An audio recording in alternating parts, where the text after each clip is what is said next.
ಯಾವನೇ ತಪ್ಪು ಮಾಡಿದ್ರು ಶಿಕ್ಷೆ ಆಗತ್ತೆ.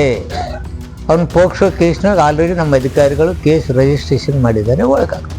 ಮುಧೋಳದಲ್ಲಿ 6 ವರ್ಷದ ಹಿಂದೂ ಬಾಲಕಿಯ ಮೇಲೆ ಮುಸ್ಲಿಂ ಯುವಕರು ಅತ್ಯಾಚಾರ ಮಾಡಿದ ಪ್ರಕರಣ ಸಂಬಂಧ ಮುಸ್ಲಿಮರು ರೋಡಿಗಿಳಿದು ಪ್ರತಿಭಟನೆ ಮಾಡಿದ್ದಾರೆ.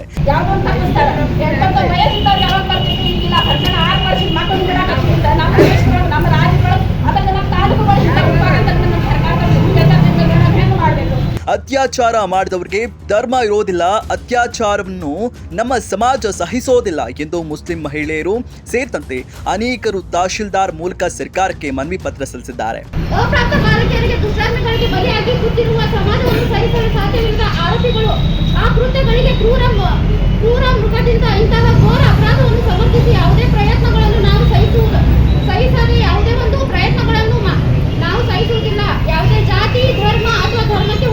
ಈ ವ್ಯಕ್ತಿಗಳ ಕ್ರಮವನ್ನು ಖಂಡನೀಯ, ಕಠಿಣ ಶಿಕ್ಷೆಗಳು ಅರ್ಹವಾಗಿದ್ದೇವೆ.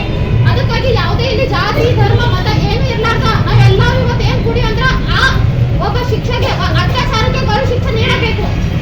ಇವತ್ತ ಅವ್ರ ಮನೆ ಮಗಳಾಗ್ಲಿ ನಮ್ಮ ಮನೆ ಮಗಳಾಗ್ಲಿ ಅದು ಮಾಡಿ ಅದು ಅಪರಾಧ ಯಾರಿಗೂ ಆಗಿರ್ಬೋದು, ಇವ್ರಿಗಂತ ಆಗಿರ್ತಿಲ್ಲ, ಯಾವುದೇ ಜಾತಿ ಅಂತಿಲ್ಲ, ಪಂಗಡ ಅಂತಿಲ್ಲ, ಎಲ್ಲರಿಗೂ ಶಿಕ್ಷೆ, ಅವ್ರಿಗೆ ಅತ್ಯಾಚಾರಕ್ಕೆ ಮಾಡಿದವ್ರಿಗೆ ಶಿಕ್ಷೆ ಕೊಡಲೇಬೇಕು. ಈ ಪ್ರಕರಣಕ್ಕೆ ಸಂಬಂಧಿಸಿದಂತೆ ಸಚಿವ ಆರ್.ಬಿ. ತಿಮ್ಮಾಪುರ ಮಾತನಾಡಿ ಅತ್ಯಾಚಾರಕ್ಕೆ ಧರ್ಮದ ಲೇಪನ ಹಚ್ಚುವುದು ಸರಿಯಲ್ಲ ಎಂದಿದ್ದಾರೆ. ಯಾವನೇ ತಪ್ಪು ಮಾಡಿದ್ರು ಶಿಕ್ಷೆ ಆಗತ್ತೆ. ಅವ್ನು ಪೋಕ್ಸೋ ಕೇಸ್ನಾಗ ಆಲ್ರೆಡಿ ನಮ್ಮ ಅಧಿಕಾರಿಗಳು ಕೇಸ್ ರಿಜಿಸ್ಟ್ರೇಷನ್ ಮಾಡಿದ್ದಾರೆ, ಒಳಗಾಗ್ತದೆ. ಈ ಯಾವುದೇ ಜಾತಿ ಇಲ್ಲ, ಅನ್ಯ ಕೋಮು, ನನ್ನ ಜಾತಿ ಇನ್ನೊಂದು ಜಾತಿ, ನನ್ನ ಜಾತಿ ಅಲ್ಲ, ಅದು ಕೋಮು, ಅದು ಬಣ್ಣ ಹಚ್ಚೋದನ್ನ. ಅದಕ್ಕೆ ತಪ್ಪು ಮಾಡೋದಕ್ಕೆಲ್ಲ ಕೋಮು ಬಣ್ಣ ಹಚ್ತಾರೇನ್ರಿ? ತಪ್ಪೇ. ಇದು ಈ ದೇಶದಲ್ಲಿ ನಡೀತಕ್ಕಂಥ ತಪ್ಪುಗಳನ್ನ ನಾವು ನೋಡ್ತಾ ಇದ್ದೀವಿ. 3 ವರ್ಷದ ಮಗ, 2 ವರ್ಷದ ಮಗ, ಅಂಥವ್ರು ಕಠಿಣ ಶಿಕ್ಷೆ ಆಗ್ಬೇಕು.